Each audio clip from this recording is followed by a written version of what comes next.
This is exactly what Islander fans wanted to hear. Today, the New York Islanders held an introductory press conference for new general manager Mathieu Darche, and it went pretty much better than anyone could have possibly expected, with a lot more information on the future of the team being released, which we're going to break down on this episode of Islanders Digest. But really quickly, before we get into that, we noticed that 87% of you who watch these videos are not yet subscribed to the channel. So if you're an Islander fan, you want more Islanders content just like this, what are you waiting for? Hit subscribe as we get closer and closer to this NHL draft, which we're going to talk about a little bit in this episode, as Mathieu Darche has given indications on what he's going to be doing with the first overall pick. Be sure to subscribe as we want to have 1,000 subscribers going into the NHL draft. With that, let's get right into talking about this press conference.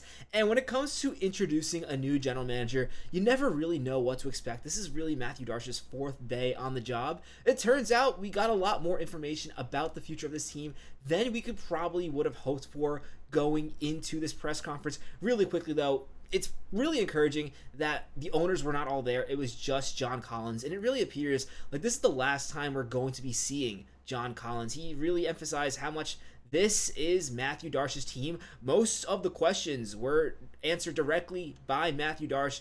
John Collins really introduced Darche as their pick for the general manager, and then he pretty much took a back seat, which is what you want. You never want too many cooks going around with ownership and the general manager. It's a mess, and it's really good to see that Mathieu Darche really took control of this interview, and John Collins was sitting on the side, and this is a great decision, and you can see how much Collins and the Islanders leadership trust in Mathieu Darche to get this team back on the right track and really improve on what has been a championship legacy that has really fallen off in the past few years. And now the Islanders, of course, they have gotten back to winning hockey, especially compared to the way they were a few years ago before all those conference finals runs. But still, this team needs to take step forwards, and John Collins definitely believes that Mathieu Darche is the person to do that. And after this press conference, who could doubt him? I mean, it started with him, of course, just talking about the Islanders organization, which we expected. And really, this is pretty much all I expected. Just Mathieu Darche saying how grateful he is for the opportunity. But right away, the hard questions started coming, and Mathieu Darche answered them in a way that was way more inviting to the public and the media than Lou Lamoriello used to answer questions. I think that's a really big takeaway from this press conference, including like the actual answers to these questions, but just the fact that Darche was open in actually answering these questions and really encouraging the media to be more interested in what's going on with the Islanders is really encouraging, especially the way Lou Lamoriello would kind of, just give answers without answering, just say how he always believed in the team. Darche talked about what he wants to change, and right away, he made it really clear that he is bringing back Patrick Waugh, but other than that, there's going to be a lot of change when it comes to the coaching staff, and that goes all the way down to the AHL. And what Islander fans definitely want to hear after this disaster of a season that happens in Bridgeport is that there will be changes in the AHL. And Darche made it very clear that one of his biggest focuses for the New York Islanders, especially coming in, is changing what happens in the AHL and really focusing more on developing young talent. He really emphasized how beneficial that can be, especially for a successful team with all these teams in the NHL, how it's hard to find talent. And you really have to be able to find that from the AHL and also develop it yourself. And right away, the AHL team for the Islanders is getting a new coaching staff. This is exactly what fans want to see. And it's really good to see Mathieu Darche really emphasize how important it is to build a winning culture in the AHL, especially considering how Lou Lamoriello didn't really seem to care how the Bridgeport Islanders were doing.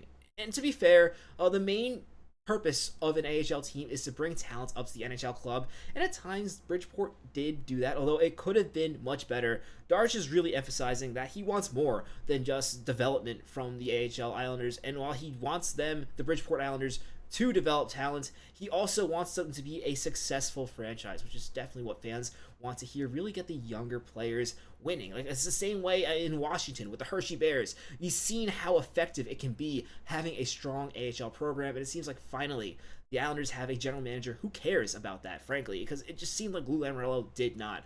In addition, we also got some quotes on his relationship with Julien Brisebois, who is the general manager of the Tampa Bay Lightning. And it was really good to really see like how much through that relationship he's really met all the general managers in the NHL. And it just shows how much experience he has, even though he's never been a general manager.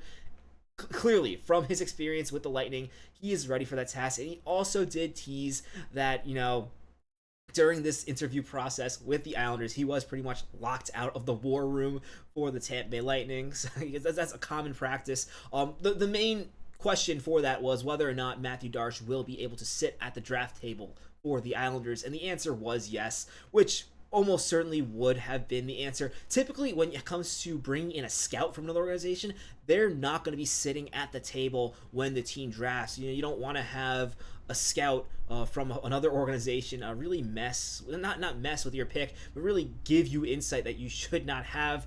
Not going to be the case with Mathieu Darche. Anything he does know about these players as the assistant GM, it's just going to be an advantage for the Islanders. Although, to be fair, with the Islanders picking first overall, this is hardly going to impact the Lightning anyway, but it's good to know he has that experience.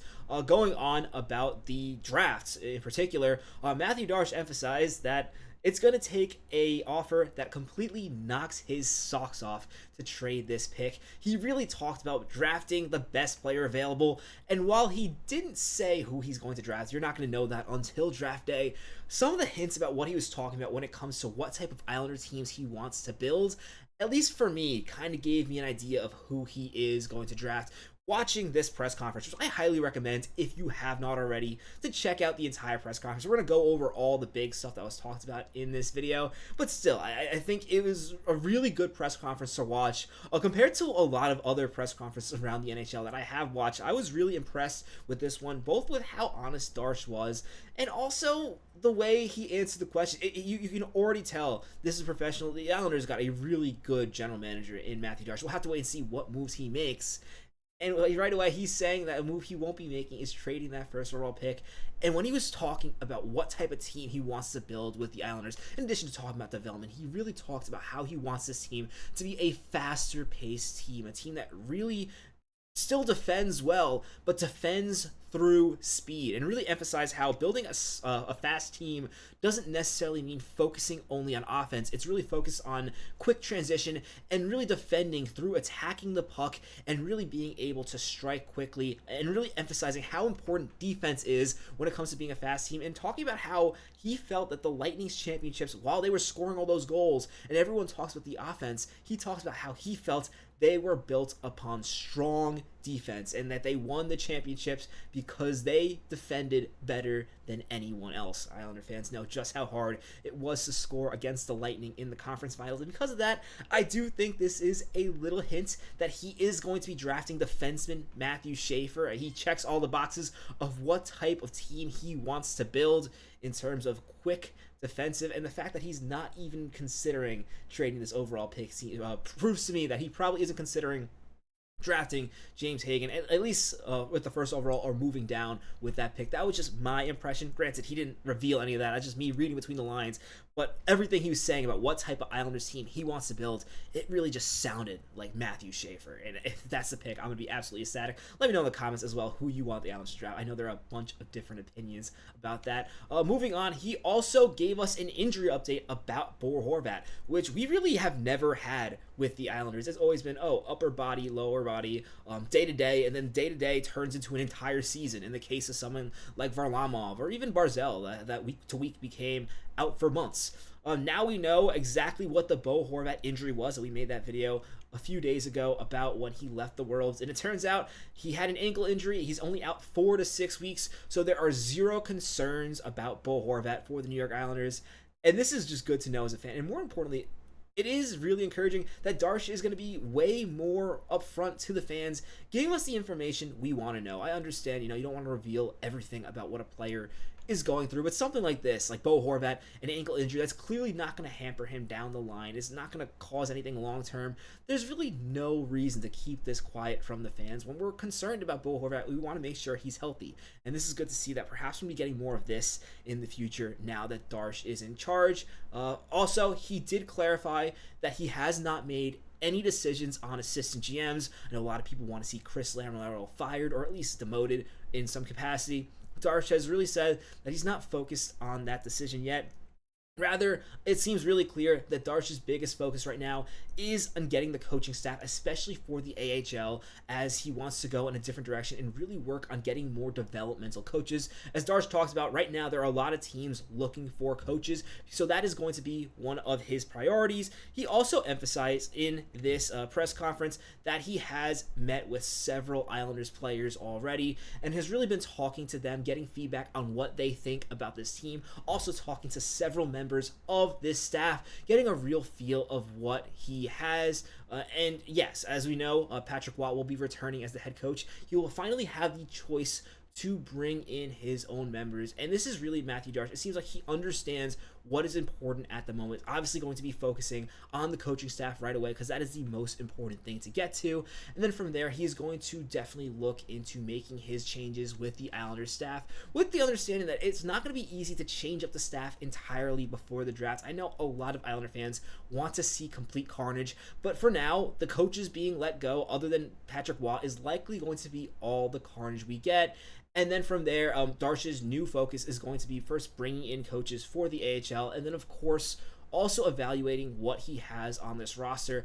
And I would not be surprised, especially the way he's talking about getting to know all the players, if perhaps Darche's plan is to not move on from too many players too quickly, and rather perhaps use this year as perhaps a sort of a year to really judge what the Islanders have before making decisions, perhaps closer to the deadline. At least that's my first impression. Who knows, we might get some big trades or some rumors in the next few days, but that was just my impression based on the way he was talking about how he really wants to get to know these Islanders players and also get to know the staff. Let me know in the comments what you think about this Mathieu Darche press conference. I have a lot of faith. I had a lot of faith when they hired him, but after hearing this press conference, I thought there was nothing but good things he said. But I'd love to know your thoughts about it in the comments and love to have a hockey discussion with you guys. As always, if you haven't already, please be sure to subscribe to the channel. My name is Patrick Nilan. This is Islanders Digest. Let's go Islanders.